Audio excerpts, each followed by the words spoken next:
ప్రయాసపడి భారం మోసుకునిచున్న సమస్తమైన వాళ్ళారా, నా యొద్దకు రండి, నేను మీకు విశ్రాంతిని కలుగజేస్తానని ప్రభువైన యేసుక్రీస్తు వారు సెలవిచ్చినారు. ప్రయాసతో భారంతో నలిపోచున్న ప్రతి మానవుని కూడా రక్షించడానికి ప్రభువైన యేసుక్రీస్తు వారు 2024 సంవత్సరాలకు పూర్వము ఆయన పరలోకాన్ని విడిచి భూలోకానికి వచ్చినాడు.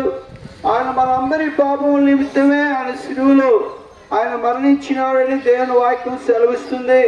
అందువల్ల మన పాప భారమంతా కూడా ఆయన మీద వేసుకోవాలి. ప్రయాసతో మనం భారంతో నలిపోచున్నాం. ఆ భారాలన్నీ కూడా ఆయన మీద వేసుకున్నప్పుడు ఆయన మన భారాలన్నీ కూడా తీసివేస్తానని దేవుడు సెలవిచ్చినాడు. పాప భారము అన్నిటికన్నా ముఖ్యమైనది. అనేకమైన భారాలతో మానవుడు నలిపోచినాడు.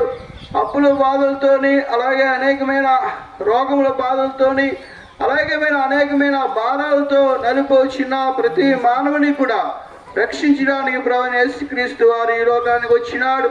పాపులను రక్షించుటకు ప్రభువైన యేసుక్రీస్తు వారు ఈ లోకానికి వచ్చిన వాక్యము నమ్మదైనది, పూర్ణాంగీకారము యోగ్యమైనదని దేవుని వాక్యం సెలవిస్తుంది. అందువల్ల మన పాపము నిమిత్తం యేసు ప్రభువారు 2024 సంవత్సరాలకు పూర్వం భూలోకానికి వచ్చి మన చేతులతో చేసిన పాపముల కోసం ఆయన చేతుల్లో మేకులు కొట్టిస్తున్నారు. మన కాళ్ళతో చేసిన పాపముల కోసము ఆయన కాళ్ళలో మేకులు కూర్చోబడినవి. మన తలంపుల ద్వారా చేసిన పాపముల కోసము ఆయన తలంపుల్లో ముళ్ళ కిరీటము ధరింపబడినవి.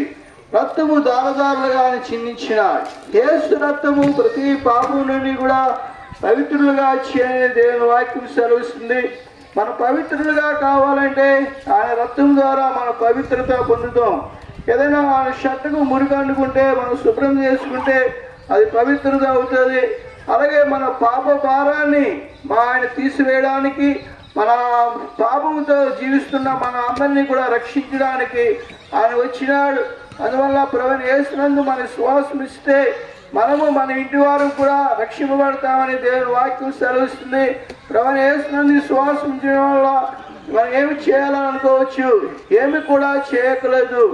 యేసు ప్రభుని నోటితో ఒప్పుకొని హృదయంతో మీరు అంగీకరిస్తే మీరు రక్షింపబడతారని దేవుని వాక్యం సెలవిస్తుంది.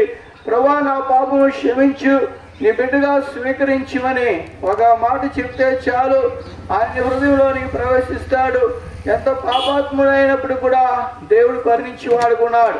ఒక ఆయన ఉన్నాడు, యేసు ప్రభుని చూడాలని ఆశతో ఉన్నాడు. మనం దేవుని యొద్దకు వెళ్ళలేము, కానీ దేవుడే మన యొద్దకు వచ్చిన ఆయన దగ్గరికి వచ్చినప్పుడు అతను సంతోషంతో చేర్చుకున్నాడు.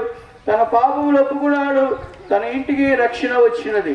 అలాగే మనం కూడా ఏ భేదం లేకుండా ఆయన వద్దకు వచ్చినప్పుడు కుల భేదం కానీ, మత భేదం కానీ, దేశ భేదం కానీ, వర్గ భేదం కానీ, ఏ భేదం లేకుండా ఆయన వద్దకు వస్తే ఆయన మన పాపం క్షమించి వాడుకున్నాడు.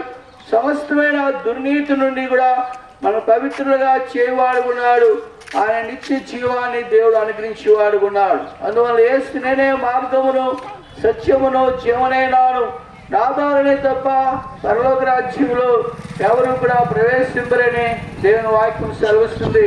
ఆయనే మార్గము, ఆయనే సత్యము, ఆయనే జీవము. ఆయన ద్వారానే మన పరలోక రాజ్యంలో మనం ప్రవేశించగలం. అందువల్ల యేసు ప్రభువునందు మన శ్వాసం ఉంచడం వల్ల మనకి శాంతి కలుగుతుంది, సమాధానం కలుగుతుంది, నిత్య జీవాన్ని కూడా దేవుడు అనుగ్రహించి వాడుకున్నాడు. ఈ లోకము శాశ్వతమైనది కాదని దేవుని వాక్యం సెలవిస్తుంది. అశాశ్వతమైన లోకంలో మనం జీవిస్తున్నాం.